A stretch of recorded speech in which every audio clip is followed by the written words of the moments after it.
Okay, so applying tips to the nails are all prepped and we are ready to go.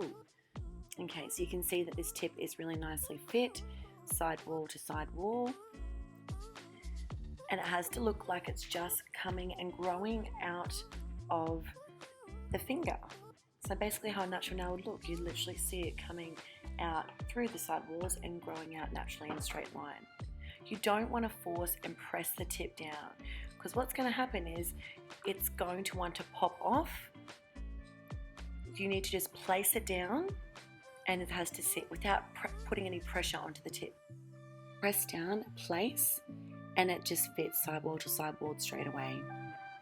Once again, checking. Check left and right, and just make sure that it's sitting from side wall to side wall. Now if the tip was too small, you're going to place it down and it might not come to the edge, and that's what you don't want, because when you start to put the acrylic down, you're going to have a bit of a divot. Now you can see here, if for example I was to try and put a tip and it stopped there, that is a huge no-no.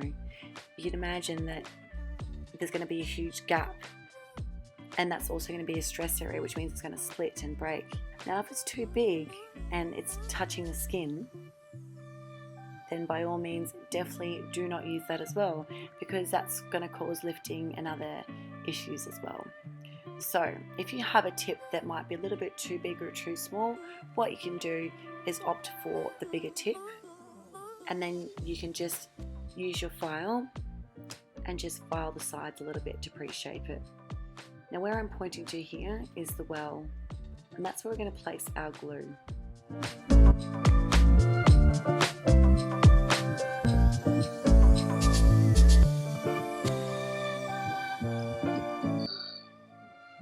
So put some glue just in the well of the nail and come into the nail at a 45-degree angle.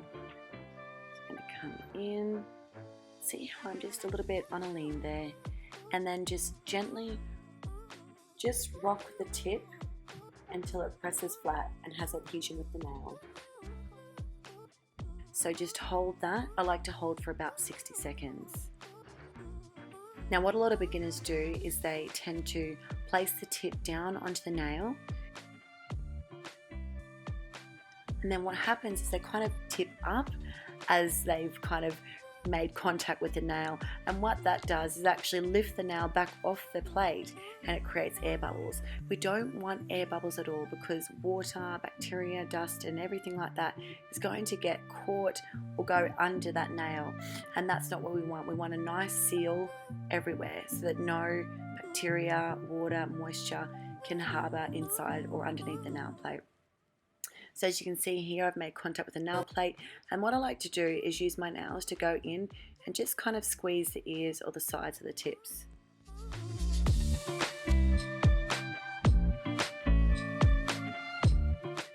If you want to kind of just file the ends of the tips or just give them a little clip to make it easier, by all means do that. Sometimes they can get in the way, and that's one thing that I definitely like to do. Not everyone has a really nice elongated nail bed, so sometimes you may have to trim your tips to make it a little bit more easy for you.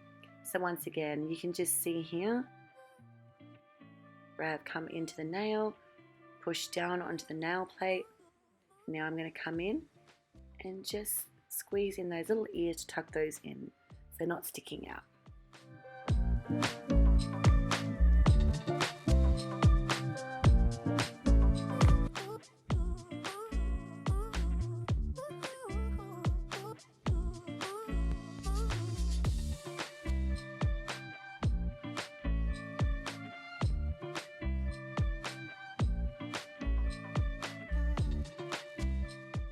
You can see where I'm putting my finger here, it's coming out from the side walls really nicely.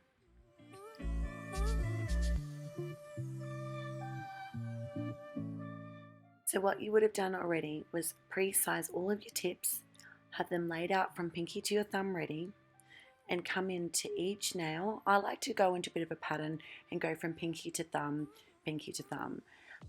It's always good to get into a bit of a pattern or rhythm with your nails, because that way then if you get chatting and think, oh crap, where have I started, you know where to go back to. So we've come in, put all of the tips on, and you should have a full set of 10 nails. Make sure you go and do the step for all 10 nails.